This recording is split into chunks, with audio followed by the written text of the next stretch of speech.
A very good afternoon and welcome to Downing Street, where in a few moments' time a joint news conference is to be given by the Prime Minister and the Deputy Prime Minister, David Cameron and Nick Clegg. It still doesn't quite trip off the tongue, does it? Well, here at Downing Street over the past 24 hours, it's been out with the old and in with the new, which the British civil service does with brutal efficiency. This morning we've watched as the first coalition government since the Second World War has taken shape. Vince Cable walking in to be confirmed as Business Secretary, shaking hands with Conservative MP Andrew Lansley, the new Health Secretary, walking out. All slightly unbelievable. But while we've had the names, or at least most of the names, what we're going to get this afternoon are some of the policy priorities, and in particular, how to tackle the deficit. Well, we're still waiting for that news conference to start there in the Rose Garden of Downing Street. While we wait for that, let's speak to our political correspondent, Laura Kunsberg. And Laura, a document has come out. This is what they negotiated all those hours over in the Cabinet Office. That's right. This is the product of all the haggling just a couple of hundred yards from here in the Cabinet Office. And most of the areas are what we were expecting. But in that, a commitment to start cuts to public spending this year, to try to take £6 billion out of public spending, a commitment to try to deal with the gap between what the government spends and we all pay in our taxes much faster than the Labour government was planning to do. They've said they want to significantly accelerate the reduction in the deficit. So essentially that means cuts further and faster to deal with the black hole in the public finances. We got used to what the parties were saying in their manifestos. Have we seen what has been jettisoned in the name of getting an agreement, a coalition? Yes, it's very clear in here, and they've both given quite significant things. The Liberal Democrats, for example, have given up their idea of allowing an amnesty on illegal immigrants. They also have agreed, like the Tories want, that if ever there were to be powers transferred to European Union, there would have to be a public vote to allow that to go ahead. They've also got rid of their commitment that they would want to join the Euro one day. Doesn't seem like a very good idea at the moment, but it was something the Lib Dems still wanted to commit to. On the other hand, the Conservatives have given up something they wanted to do very much indeed, that increase in the inheritance tax threshold to take lots of people out of paying inheritance tax. That is on hold for now, as is the other Tory idea, which was to give tax breaks to many millions of married people in the country. That's on hold for now too. So, I mean, it's been a fascinating, almost slightly you have to pinch yourself kind of morning here, hasn't it? I mean, it's just been unreal. Yes, I mean, you're used to seeing on number 10 here the Prime Minister of the day with his wife, or of course Margaret Thatcher with her husband. I've never before seen anything quite like that, where you have a Prime Minister and a Deputy Prime Minister, very friendly handshake, couple of slaps on the back.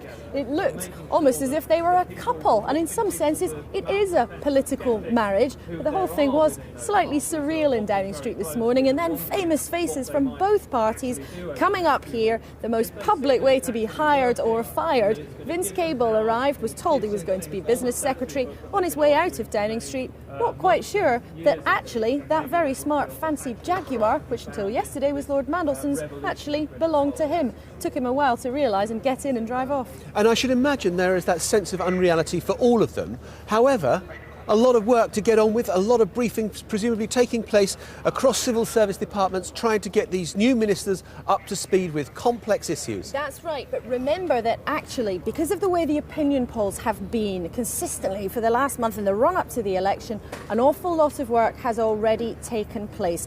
And I know that senior civil servants have been working for some time on lots of different eventualities. I understand they put together at least 3 potential briefing packs for any different combination of government, whether that had been the Tories on their own or the Tories with the Lib Dems, or Labour hanging on, or perhaps Labour working with the Lib Dems. So that documents those information for ministers coming in was on their desks, ready to go this morning. Now, we should say that we're looking at these pictures here of the Rose Garden, and we're waiting for that news conference to start. And the reason that there seems to be some kind of slight delay is that I think David Cameron, Prime Minister Cameron, as we must now call him, wanted to get his full cabinet in place beforehand. And as is the nature of these things, they always take a bit longer, and you can't just bring people in and send them straight out, because presumably there is some kind of discussion takes place over what the policy priorities are and in line with the agreement that has been worked out. And Laura, that is a critical part of it, because presumably you've got people from very different political traditions who are suddenly have got to work together to a common agenda. Yes, absolutely. But what I understand is that the process of who was going to get which job around the cabinet table was something that David Cameron and Nick Clegg have been dealing with exclusively, while their lieutenants haggled over policy detail.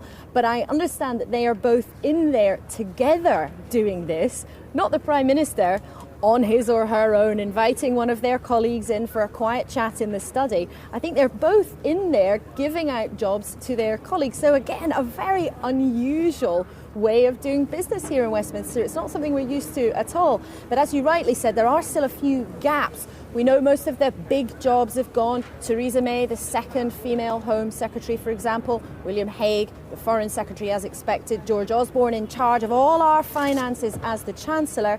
There are still, though, some gaps. Jobs like environment, culture, media and sport. We're still not quite sure what the final setup's going to be. And then, of course, you've got the whole rank of junior ministerial appointments as well, which presumably that will be held over until tomorrow. Yes, because the ministerial list, as it's known, sometimes stretches to several pages in black and white, sometimes as many as 100 people on the government payroll.